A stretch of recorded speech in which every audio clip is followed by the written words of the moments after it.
Well, now the debate on whether Australia has become a soft target for people smugglers and desperate asylum seekers. Opinion is divided after yesterday's deadly boat explosion off Ashmore Reef. David Eccleston looks at the fallout. The people smugglers are back in business. How much would you charge? People smugglers are the vilest form of human life. 3 asylum seekers were killed. As the boat sank, another 2 were thrown into the water and are still missing. It's turned into a deadly mistake to have relaxed the laws too soon. Horror on the high seas. Once again, Australia in the firing line of the people smugglers. The question tonight, have we become a soft touch? Oh, Australia's gone soft again. I don't think there's any doubt about that. It's like history repeating. We're going to decide who comes to this country and the circumstances in which they come. The message should be if people come unlawfully, they will be automatically sent back. On Talkback Radio today, fear and anger. You could call it border insecurity. We need him today to come out quite clearly and tell us what he's going to do to stop the illegal boats coming. Kevin Rudd is copping flack for the boat blast disaster at Ashmore Reef, accused of watering down our laws and handing illegal immigrants an open invitation. When it comes to this government's approach to border protection, it is hardline, tough, targeted and integrated with the border protection efforts of our friends and partners around the world. Jakarta, Indonesia, 9 years ago. Have you done successful trips?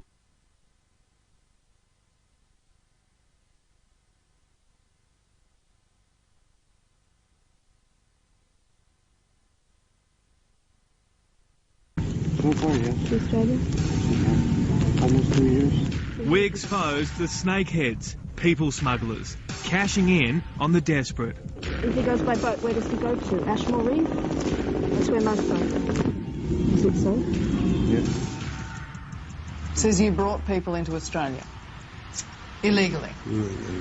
Then in 2003, the kebab shop owner from a wealthy Sydney suburb accused of helping a boatload of immigrants to our doorstep. They paid you $20,000 US? No. And you brought them here. No, lawyer. The group was intercepted near Ashmore Reef. It's more evidence of an unprecedented wave of illegals hitting our shores. Tough policies were brought in to stop the trade. Critics say it now seems the tap has been turned back on. It's a very big bust, yes. Australia has some of the best border protection in the world, whether it's busting illegal fishermen, cordon and contain people on the reef, over. Multiple offenders. This is going to be a big operation, over. or intercepting asylum seekers. Under John Howard, in one 3-year period, we had only 1 boat come. Since Kevin Rudd relaxed the immigration laws, we've had 13. Draw your own conclusions. Herald Sun commentator Andrew Bolt fears we're on the verge of a dramatic increase in boat people coming to our shores. The question is, how many of them do we help and how? And are we luring people who aren't genuinely refugees to their deaths at sea by relaxing our laws too much? For Australians, this is a threatening process. It's extraordinary. I mean, we are the only country on earth that reckons we deserve to be protected from refugees. The counter-argument from Fairfax journalist David Marr. We are not pulling people towards us by going soft.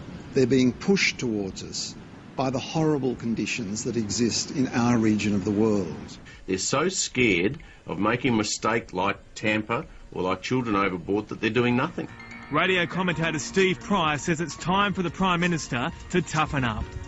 I think people around Australia today are disappointed. They will get angry if they don't get some leadership, and they're disappointed and they are frightened that we're suddenly going to see the borders open again to a flood of refugees. Australians are always and have always been generous to refugees, but we want to be able to choose them ourselves, and we don't want them coming through the window, we want them coming through the door at our invitation.